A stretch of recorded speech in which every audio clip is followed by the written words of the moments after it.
Hello everyone, welcome back to my channel. So बच्चों, आज की इस वीडियो में हम क्लास 8 की विज्ञान विषय की कार्यपत्रक 16 करेंगे, जो कि आपकी 9 सितंबर की वर्कशीट है। ओके, तो यहाँ पर देखो, धातु एवं अधातु के बारे में हम पढ़ रहे थे।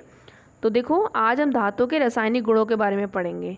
ठीक है, तो यहाँ पर देखो, जब भी कोई आपकी धातुएं जो होती हैं ऑक्सीजन के साथ अभिक्रिया करती हैं तो क्या होता है, तो धातुएं ऑक्सीजन के साथ अभिक्रिया करके धातु का ऑक्साइड बनाती है। देखो, मान लो कोई धातु है, जब वो ऑक्सीजन के साथ रिएक्ट करती है तो वो धातु का ऑक्साइड बनाती है।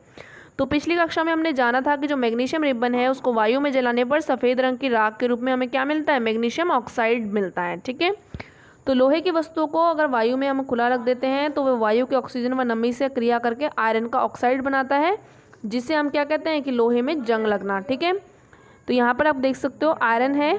आपको आयरन जब भी आपके ऑक्सीजन के कांटेक्ट में या फिर जल आपका है, आप जब भी कोई आयरन ऐसे छोड़ देते हो तो हमारी एयर में क्या होता है, ऑक्सीजन होता है, और पानी यानी जल आपका मॉइस्चर के रूप में होता है। तो ये तीनों चीज़ें मिलकर क्या बनाती हैं, आपका आयरन का ऑक्साइड बनाती है, और ये आयरन का ऑक्साइड ही आपका जंग होता है लोहे का।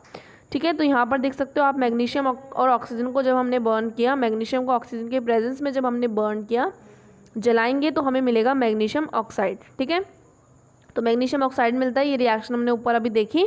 तो इससे हमने देखा कि जब भी कोई आप धातु को जलाते हो तो कोई भी चीज़ जलती है तो वो क्या होती है, ऑक्सीजन के साथ अभिक्रिया करती है। तो जब भी ऑक्सीजन के साथ धातु अभिक्रिया करती है तो वो हमें धातु का ऑक्साइड मिलता है। ठीक है, तो यहाँ पर देखो एक क्रियाकलाप आपको दिया हुआ है, इसके द्वारा हम जानेंगे कि धातु के जो ऑक्साइड हमें मिलते हैं उसकी प्रकृति कैसी होती है, अम्लीय होती है या क्षारीय होती है। तो ये एक्टिविटी करने के लिए आपको क्या चाहिए, लोहे की जंग चाहिए, थोड़ी सी हल्दी पेपर चाहिए, लिटमस पेपर चाहिए लाल या नीला, और आपको टेस्ट ट्यूब चाहिए। ठीक है, तो इसके आपको स्टार्ट कैसे करना है ये एक्टिविटी, आपको रस्ट लेना है यानी जंग लेना है, उसको एक टेस्ट ट्यूब में इकट्ठा करना है और उसको पानी में उसको घोलना है। और रस्ट जो होगा पानी में नहीं घुल सकता है। ठीक है, तो आप रस्ट की जगह पर क्या लग सकते हो, मैग्नीशियम ऑक्साइड भी ले सकते हो। जब मैग्नीशियम रिबन को जलाते हैं तो मैग्नीशियम को ऑक्साइड मिलता है, उसको भी आप लोग ले सकते हो। ठीक है, तो मिश्रण को थोड़ी देर तक हिलाया और नीले रंग और लाल लिटमस और हल्दी के सूचक से टेस्ट किया। तो हमने देखा कि जो रस लाल लिटमस को नीला कर देती है और हल्दी के सूचक को लाल कर देती है।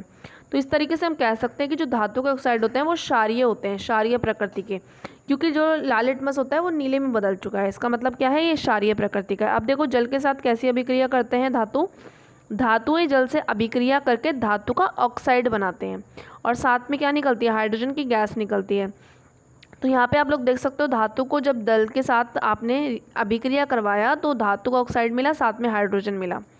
ठीक है, अब एक और चीज़ बहुत इंपॉर्टेंट है कि सोडियम के बारे में हम जानते हैं, सोडियम भी एक धातु होती है। तो सोडियम धातु बहुत ही ज़्यादा अधिक अभिक्रियाशील होती है, बहुत ही ज़्यादा रिएक्टिव होती है।